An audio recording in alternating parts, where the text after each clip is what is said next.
ದೇಶದಲ್ಲಿ ಪ್ರತಿ ಗಂಟೆಗೆ 53 ರಸ್ತೆ ಅಪಘಾತಗಳು ಸಂಭವಿಸುತ್ತಿದ್ದು 19 ಮಂದಿ ಮೃತಪಡುತ್ತಿದ್ದಾರೆ. ಹೌದು ವೀಕ್ಷಕರೇ, ಇಂತಹದೊಂದು ಆಘಾತಕಾರಿ ವಿಚಾರ ಹೊರಬಿದ್ದಿರುವುದು ಸರ್ಕಾರದ ಅಂಕಿ ಅಂಶಗಳಿಂದ.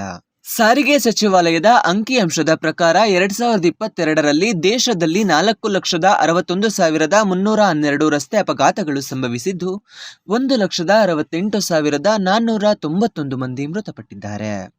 4,43,366 ಜನರು ಗಂಭೀರವಾಗಿ ಗಾಯಗೊಂಡಿದ್ದಾರೆ ಎಂಬ ಆತಂಕಕಾರಿ ವಿಚಾರ ಹೊರಬಿದ್ದಿದೆ. ಅಪಘಾತಗಳ ಸಂಖ್ಯೆ 12% ಹಾಗೂ ಸಾವಿನ ಪ್ರಕರಣಗಳು 10% ಏರಿಕೆಯಾಗಿವೆ. ಮೃತಪಟ್ಟವರಲ್ಲಿ 60% 18 ರಿಂದ 35 ವಯೋಮಾನದವರಿದ್ದಾರೆ.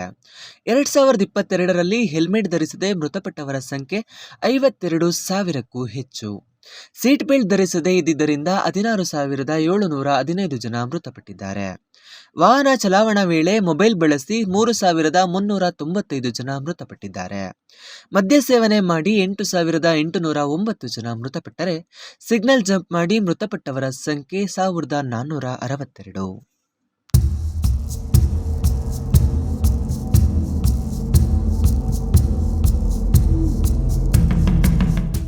2021ಕ್ಕೆ ಹೋಲಿಸಿದರೆ 2022ರಲ್ಲಿ ರಸ್ತೆ ಅಪಘಾತಗಳ ಸಂಖ್ಯೆ 11.9% ಹೆಚ್ಚಾಗಿದೆ. ಅದು 2023ರಲ್ಲೂ ಅಪಘಾತಗಳ ಪ್ರಮಾಣ ಹೆಚ್ಚಿದೆ ಎಂದು ಅಂಕಿಅಂಶಗಳು ಹೇಳುತ್ತಿವೆ. ದೇಶದ ಸಂಪೂರ್ಣ ರಾಷ್ಟ್ರೀಯ ಹೆದ್ದಾರಿ ಜಾಲದಲ್ಲಿ 5,803 ಬ್ಲಾಕ್ ಸ್ಪಾಟ್ಗಳನ್ನು ಸರ್ಕಾರ ಗುರುತಿಸಿದ್ದು, ಇಂತಹ ಅತ್ಯಂತ ಅಪಾಯಕಾರಿ ಮಾರ್ಗಗಳಲ್ಲಿ ತಮಿಳುನಾಡು, ಪಶ್ಚಿಮ ಬಂಗಾಳ ಮತ್ತು ಕರ್ನಾಟಕಗಳು ಹೆಚ್ಚಿನ ಪಾಲನ್ನು ಹೊಂದಿವೆ. 3 ವರ್ಷಗಳಲ್ಲಿ ಕನಿಷ್ಠ 5 ರಸ್ತೆ ಅಪಘಾತಗಳು ಸಂಭವಿಸಿ 10 ಸಾವು ನೋವುಗಳಿಗೆ ಕಾರಣವಾದ ಸುಮಾರು 500 ಮೀಟರ್ ರಾಷ್ಟ್ರೀಯ ಹೆದ್ದಾರಿಯನ್ನು ಅಪಘಾತ ಬ್ಲಾಕ್ ಸ್ಪಾಟ್ ಎಂದು ಗುರುತಿಸಲಾಗಿದೆ. ತಮಿಳುನಾಡಿನಲ್ಲಿ ಗರಿಷ್ಠ 748 ಸಾವುಗಳು, ಪಶ್ಚಿಮ ಬಂಗಾಳದಲ್ಲಿ 701 ಸಾವುಗಳು, ಕರ್ನಾಟಕದಲ್ಲಿ 551 ಸಾವುಗಳು ಮತ್ತು ತೆಲಂಗಾಣದಲ್ಲಿ 485 ಸಾವುಗಳಾಗಿವೆ. ಸಾರಿಗೆ ನಿಯಮದ ಉಲ್ಲಂಘನೆ ಒಂದು ಕಡೆಯಾದರೆ, ಇನ್ನೊಂದು ಕಡೆ ಸರಿಯಾದ ರಸ್ತೆ ವಿಭಜಕಗಳು ಇಲ್ಲದಿರುವುದು ಕಾರಣ ಎಂದು ಹೇಳಲಾಗುತ್ತಿದೆ. ಪ್ರತಿ ಬಾರಿ ವರದಿ ಬಂದಾಗ ಸವಾರರ ಮೇಲಷ್ಟೇ ಕಾರಣಗಳನ್ನು ತೋರಿಸುವುದು ನಿಲ್ಲಬೇಕಿದೆ. ಅಪಘಾತಗಳು ಏಕೆ ಸಂಭವಿಸುತ್ತಿವೆ? ಅದಕ್ಕೇನು ಕಾರಣ? ಪದೇ ಪದೇ ಇದೇ ಜಾಗದಲ್ಲಿ ಯಾಕೆ ಅಪಘಾತಗಳಾಗುತ್ತಿವೆ ಎಂಬುದನ್ನು ವೈಜ್ಞಾನಿಕವಾಗಿ ಅಧ್ಯಯನ ನಡೆಸಬೇಕಿದೆ.